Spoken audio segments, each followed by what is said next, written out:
तो hello friend, जितने बच्चे 2025 जीव विज्ञान का पेपर देने वाले हैं तो यहाँ पर आ चुका है वायरल पेपर 2025 बोर्ड परीक्षा के लिए। यहाँ पर देखिए कोड आपका 348 जीओ कोड का है, जो कि वायरल पेपर है। पूरे पेपर का आपको सोल्यूशन मिलेगा, सब कुछ मिलेगा। उसके लिए आपको वीडियो को पूरा देखना होगा। यहाँ पर देखिए जीव विज्ञान का पूर्णांक आपके 70 रहेंगे, समय 3 घंटा 15 मिनट आपका यहाँ पर रहने वाला है। और यहाँ पर देख लीजिए, यहाँ पर आपका रहेगा अनुक्रमांक, यहाँ पर रहेगा आपका नाम। ठीक, उसके बाद में यहाँ पर नोट पढ़ लेते हैं। तो यहाँ पर लिखा प्रारंभ के 15 मिनट परीक्षार्थियों को प्रश्न पत्र पढ़ने के लिए निर्धारित है। मतलब 15 मिनट आपको प्रश्न पत्र पढ़ने के लिए दिए जाते हैं। आगे बात करते हैं। निर्देश दिया पहला कि सभी प्रश्न अनिवार्य है। क्या बच्चों, सभी प्रश्न को करना अनिवार्य है। दूसरा दिया हुआ आवश्यकता अनुसार अपने उत्तरों की पुष्टि नामांकित चित्रों द्वारा चित्र कीजिए। मतलब जो आपको आवश्यक लगे कि हाँ यहाँ पर आपको देना पड़ेगा, यहाँ पर आपको चित्र बनाना पड़ेगा, तो वहां पर भी चित्र बनाइए। तीसरा दिया हुआ प्रत्येक प्रश्न के निर्धारित अंक उनके सम्मुख अंकित है। मतलब प्रत्येक प्रश्न के जो अंक है वो उनके सम्मुख अंकित है। तो यहाँ पर देखिए बहुविकल्पीय प्रश्न, उसके बाद में क्या बहुविकल्पीय प्रश्न है। ठीक, तो यहाँ पर देखिए सही विकल्प चुनकर अपनी उत्तर पुस्तिका में लिखिए। तो यहाँ पर देखिए कहा है कि निम्नलिखित में से कौन सा एक आभासी फल नहीं है। तो प्यारे बच्चों यहाँ पर देखिए पूछा कौन सा आभासी फल नहीं है। आभासी फल कौन सा नहीं है, तो यहाँ पर देखिए कौन नहीं है। सेब नहीं है, कि स्ट्रॉबेरी नहीं, कि अखरोट नहीं है, कि आम नहीं है। तो यहाँ पर देखिए आम नहीं है। डी वाला ऑप्शन सही हो जाएगा, पहले का डी ऑप्शन सही हो जाएगा। आगे बात करते हैं। ख नंबर का प्रश्न है कि प्रोटीन संश्लेषण के प्रारंभन हेतु प्रारंभक प्रकूट है। क्या है? एयूजी है, यूएजी है, यूजीए है या यूएए है। इसमें से कौन सा ऑप्शन सही हो जाएगा बच्चों? तो यहाँ पर देखिए पहला सही हो जाएगा, एयूजी है, एयूजी है। आगे बात करते हैं। ग नंबर का प्रश्न है कि निम्नलिखित में से कौन सा एक जैव निम्नीकरणीय प्रदूषक है। क्या है बच्चों? प्लास्टिक है, एस्बेस्टॉस है, वाहित मल है या ई कचरा है। इसमें से कौन सा ऑप्शन सही हो जाएगा? तो यहाँ पे देखिए बच्चों इसका जो सही ऑप्शन हो जाएगा सी नंबर का ऑप्शन सही हो जाएगा, वाहित मल है। क्या पे बच्चों? वाहित मल है। पहले का ग नंबर का क्वेश्चन सही हो गया। इस प्रकार यहाँ पर 3 क्वेश्चन समाप्त हुए। आगे बात करते हैं। घ नंबर का प्रश्न है पे बच्चों कि घड़ियाल पुनर्वास केंद्र कुकरेल स्थित है। कहाँ है? प्रयागराज में है कि लखनऊ में है? आगे देखते हैं। पूरा पेपर है मेरे बच्चों, यहाँ पर वाराणसी में है कि लखीमपुर खीरी में है। तो यहाँ पर कहाँ मेरे बच्चों? ये लखनऊ में है। घड़ियाल पुनर्वास कहाँ है? ये आपका लखनऊ में है। कहाँ पे बच्चों? ये आपका लखनऊ में है। बात करते हैं आगे। दूसरे का क नंबर का प्रश्न है कि टेप्टम कहाँ स्थित होता है। इसका क्या कार्य है? उत्तर लिखेंगे। तो यहाँ पे देखिए उत्तर आंसर सब कुछ दिया है।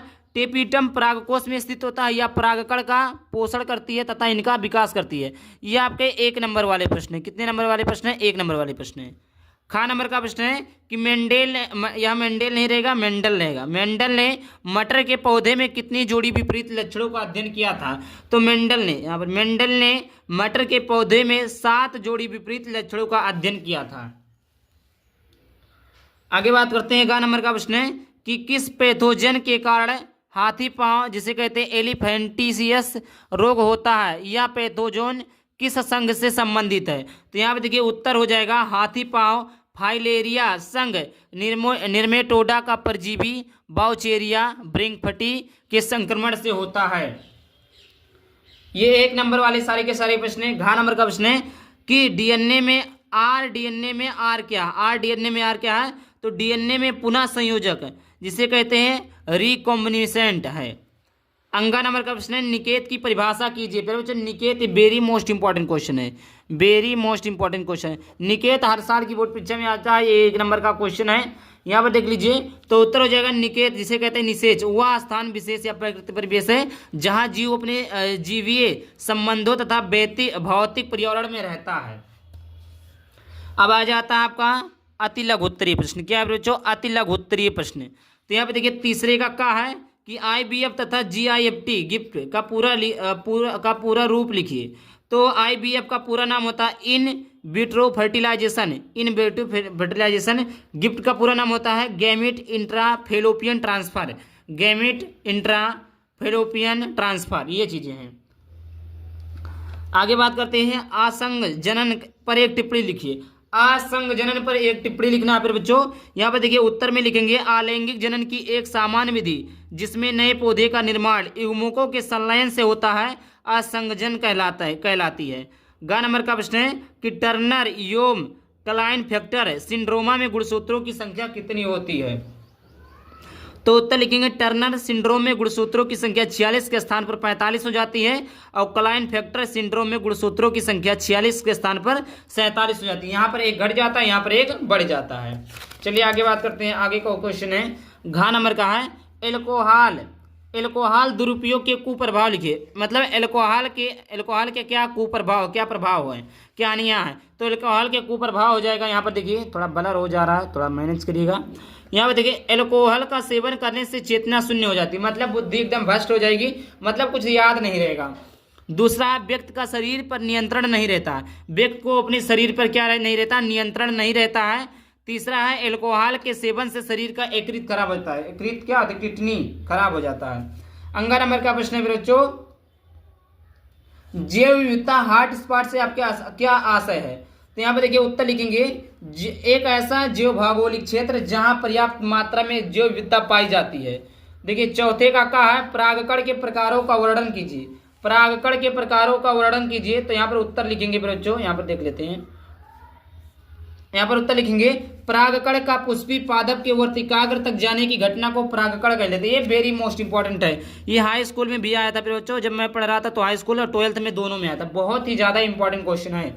और फिर परागकण की क्रिया मुख्यतः दो प्रकार से होती है, स्वपरागण होता है, पर परागण होता है। स्वपरागण मतलब होता है बच्चों जो स्वयं से हो, मतलब स्वयं से हो। पर परागण मतलब दूसरों पर आश्रित रहे। स्वपरागण सेल्फ पोलिनेशियन, जब परागकण एक ही पादप के एक पुष्प में से दूसरे या एक ही पुष्प के परागकण वर्तिकाग्र तक पहुंचते तो इस घटना को स्वपरागण कहते हैं। स्वयुग्मन, और इसमें है आपका सजात पुष्पी परागण। और जब परपरागण क्या होता है? जब किसी एक पादप का परागकण दूसरे पादप के वर्तिकाग्र तक स्थानांतरित होते हैं तो इसे परपरागण कहा जाता है। परपरागण भिन्न भिन्न कारकों पर निर्भर होता है। परागण जैसे इसमें जो स्वपरागण होता है फूल होता है, और पर परागण में वायु, जल, कीट परागण, जंतु परागण, पक्षी परागण, जंतुकी परागण। ये देखिए बच्चों वायु क्या होता है? जब देखिए गेहूं का खेत रहता है, जब हवाएं चलती है तो जो फूल होते हैं, गेहूं का जो फूल होता है वो आपस में सटता है, ठीक, तो उससे होता है। जल परागण, जल में जो कमल के फूल रहते हैं और सारी चीजों रहते हैं, तो जब पानी भर जाता है तो उसमें भी उसी प्रकार परागण होता है। कीट परागण, एक कीट मतलब जैसे यहाँ पर दो पुष्प बैठे, दो फूल हैं, यहाँ पर एक फूल ये एक फूल ये है, तो यहाँ पर कीट इधर बैठा, इधर से जाकर इधर बैठा, तो इस प्रकार भी परागण होता है। इस प्रकार ये भी ये सारी चीजें हैं। खा नंबर का है प्लेसेंटा पर एक संक्षिप्त टिप्पणी लिखिए। प्लेसेंटा अपरा एक संयुक्त संरचना है जो स्तनियों के गर्भ में भ्रूण का गर्भाशय से संरचनात्मक क्रियात्मक रूप से जोड़ने में सहायक होती है। अपरा भ्रूण के विकास में निम्नलिखित कार्य करता है। आगे देख लेते हैं। आगे यहाँ पर भ्रूण का पोषण, श्वसन, उत्सर्जन, हार्मोन्स का श्रावण, गाह, अपूर्ण प्रभाविता तथा साफ प्रभाविता में विभेद कीजिए। तो उत्तर हो जाएगा अपूर्ण प्रभाविता तथा साफ प्रभाविता में विभेद। अपूर्ण प्रभाविता संतति दो जनकों से मिलती जुलती नहीं होती तथा एक नई तीसरा लक्षण उत्पन्न होता है जो दोनों उनको से मिलता जुलता था, इनके बीच का सा होता है, इसे अपूर्ण प्रभाविता कहते हैं। सप्रभाविता किसे कहते हैं? जब किसी कारक या जीन के युग्म विकल्पी में कोई भी कारक प्रभावी या अप्रभावी ना होकर मिश्रित रूप से प्रभाव डालते हैं तो इसे सप्रभाविता कहते हैं। ये चीजें होगी बच्चों। घ नंबर कहाँ है? जैव विविधता का महत्व समझाइए। फिर बच्चों जैव विविधता का महत्व समझाना। उत्तर, जैव विविधता जीवों का मिश्रण है। किसी स्थान की जैव विविधता में अनेक प्रकार प्रजातियां, पौधे, जीव जंतु, सूक्ष्म जीव आदि पाए जाते हैं। जितने जीव उतनी विभिन्नताएं हैं एवं उतने ही उनके अनुवांशिक लक्षण होते हैं। जैव विविधता पारिस्थितिकी का खाद्य जाल निर्मित करता है। स्तनधारी पक्षी, मत्स्य, मेढक, जीवाणु, विषाणु आदि जैव विविधता में समाहित हैं। जैव विविधता का महत्व भोजन के स्रोत, आय का स्रोत, पर्यावरण संतुलन, विभिन्न प्रकार के तेल एवं औषधियों की आपूर्ति, ऑक्सीजन की आपूर्ति, घरेलू उपयोग के वस्तुओं की प्राप्ति, उद्योगों हेतु कच्चा माल। फिर उसके बाद देखिए लघु उत्तरीय प्रश्न आता है। प्रश्न संख्या 5 है कि जैव विविधता संरक्षण की विभिन्न विधियों का वर्णन कीजिए। का नंबर का है? खा नंबर का है जैव प्रौद्योगिकी का वैक्सीन उत्पादन, जीन चिकित्सा तथा मानव इंसुलिन परिवर्धन में योगदान की चर्चा कीजिए। ये चीजें आपको लिखनी है। उसके बाद में देखिए गा नंबर का प्रश्न है कि मलेरिया परजीवी की 4 है। मलेरिया परजीवी की 4 4 प्रजातियों के नाम लिखिए, इनके द्वारा उत्पन्न होने वाली मलेरिया के प्रकार का उल्लेख कीजिए। 11 नंबर का प्रश्न है कि मानव में एबीओ रुधिर वर्ग की वंशागति का वर्णन कीजिए। 6 नंबर का प्रश्न है का निम्न पर टिप्पणी लिखिए। भ्रूणकोश विपुंसन। खा नंबर का है 6वें का खा है मानव में भ्रूणीय प्रवर्धन से क्या अभिप्राय है। सिकल सेल एनीमिया जिसे दांत कोष का अमृतता कहते हैं पर एक संक्षिप्त टिप्पणी लिखिए। गा बायोगैस के उत्पादन में सूक्ष्म जीवों का भूमिका वर्णन कीजिए। विस्तृत उत्तरीय प्रश्न है मनुष्य में मादा जनन तंत्र का वर्णन कीजिए। मादा जनन तंत्र का ये फिगर है, इसका वर्णन करना है। तो देखिए प्राथमिक जनन अंग अंडाशय स्त्री के प्राथमिक जनन अंग होते हैं। अंडाशय एक जोड़ी अंडाशय उदर गुहा में स्थित होता है। अंडाशय वृक्क के समीप मिसोबेरियम द्वारा उदर गुहा से जुड़े रहते हैं और अंडाशयी लिगामेंटस द्वारा गर्भाशय से जुड़े रहते हैं। अंडाशय ठोस होते हैं। अंडाशय की सतह पर छोटे छोटे दोनों जैसे उभर दिखाई देते हैं जिन्हें ग्राफियन पुटिकाएं कहते हैं। ग्राफियन पुटिकाएं में अंडाणु बनते हैं और पुटिका से ही एस्ट्रोजन व प्रोस्टेजन हार्मोन्स का स्रावण होता है। सहायक जनन अंग ये अंग जनन की प्रक्रिया में सहायक करते हैं। इनमें सहायक नलिकाएं व सहायक ग्रंथियां शामिल है। सहायक नलिकाएं क्या? अंडवाहिनी, गर्भाशय व योनि। पहला है अंडवाहिनी। प्रत्येक अंडवाहिनी पुतली कुंडलित लगभग 10 से 12 सेंटीमीटर लंबी होती। इसके 3 भाग होते हैं, प्रारंभिक, मध्य भाग, अंतिम भाग। क्या होता है? फ्रिम्बिएटिव की फेलोपियन इस्थमस कहलाता है। दूसरा गर्भाशय। दोनों ओर की फेलोपियन नलिकाएं संयुक्त होकर गर्भाशय का निर्माण करती है। गर्भाशय चौड़े थैलीनुमा होती है। इसकी भित्ति मोटी व पेशियां युक्त होती है। तीसरा है योनि। यह लगभग 8 सेंटीमीटर लंबा नलिका रूपी पेशीय रचना होती है।